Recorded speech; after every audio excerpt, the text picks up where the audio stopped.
დავალება 2. ამ შემთხვევაში ჩვენი кейსისთვის უნდა გავაკეთოთ ლინკების მიღება, რაც გულისხმობს იმას, რომ გვერდით უჯრაში, როდესაც დავაწყობუნებ, ის გადამიყვანს ფილიალ 3-ში, ან აქ დავაწყობუნებ, გადამიყვანს ფილიალ 6-ში და ასე შემდეგ.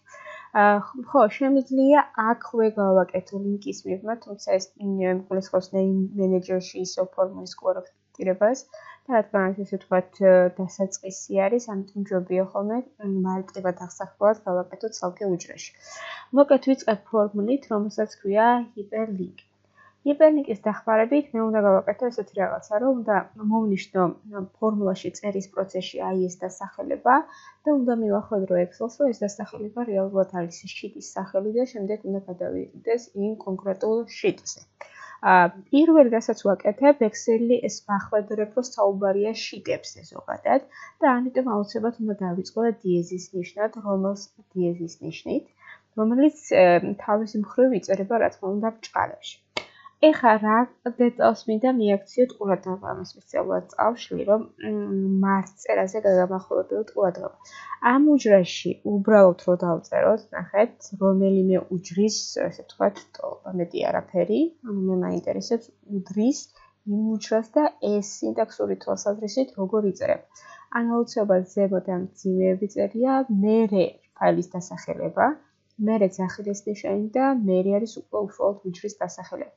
მე რო აი ამ ფორმულის წერას დავიწყებ, აქაც ანალოგიურად უნდა გავითვალისწინო აი ეს ზემოთ ამ მძიმეები, შემდეგ აუცილებლად ძახილის ნიშანი და შემდეგ უნდა გადავიდე, ესე ვთქვათ, უშუალოდ უჯრის სახელზე. ან ეს მართლწერა აუცილებლად უნდა იყოს დაცული იმისთვის, რომ Excel-მა სწორად გაიგოს.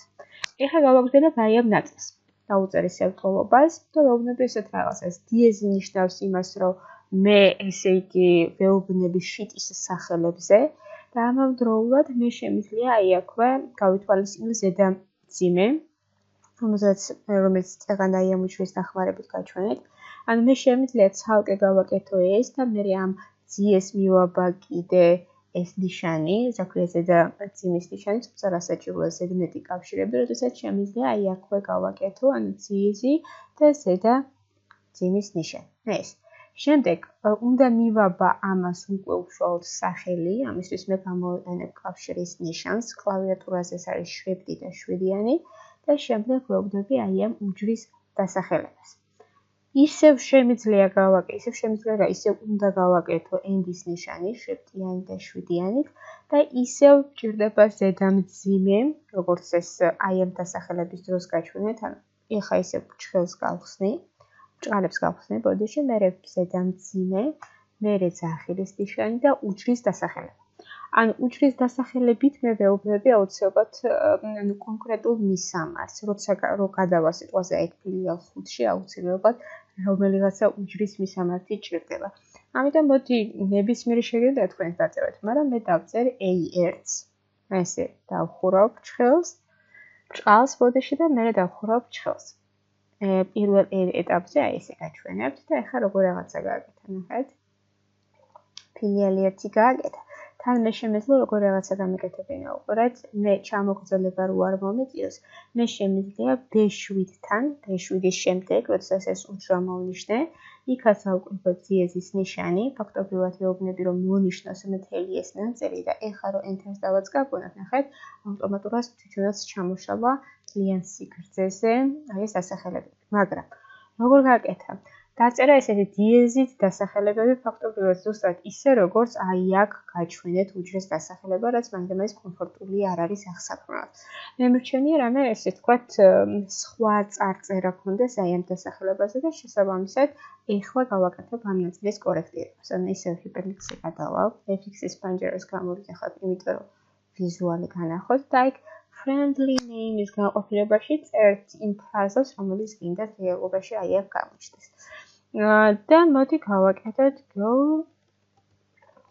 to shit. ვეუბნები OK-ს და ყველგან გადავიდა ესეთი ერთ და იგივე წარწერის. ნუ შეგვიძლია ფორმატი შევცვალოთ, ანუ ეს რო არის გამუქებული და სხვა ფერში, ესე ვთქვათ, ორმოცის ფერში. აი ეგრე გავაკეთოთ ჩვენს, შეგვიძლია გამოვიყენოთ ფორმატ painter-ი და ანალოგიურად დავინახავ, რომ ყველა ერთნაირი ვიზუალით არის წარმოდგენილი. ეხლა ნახეთ, აი აქ რო დავაწყაპუნებ ფილიელი 4-ის გვერდით, დავაწყაპუნებ და წესით ხომ უნდა გადავიდე, ნახეთ, ფილია 4-ში, აი ერთ უჯრაზე გადამიყვანა ზუსტად. გადავალ ისევ ანალიზს დაუბრუნდები. და აქაც ვენაირად როცა დავაწყაპუნებ, გადავა უკვე ფილიელ 6-ში. აი ესე მარტივად გავაკეთეთ ანალიზის უпроსტოდ ლინკების მიღება.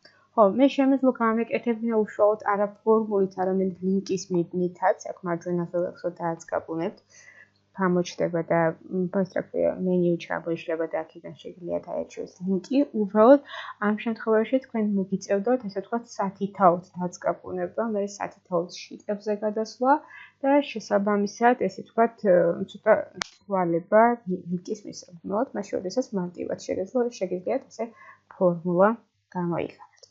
ეს არის სულ მეორე დავალება.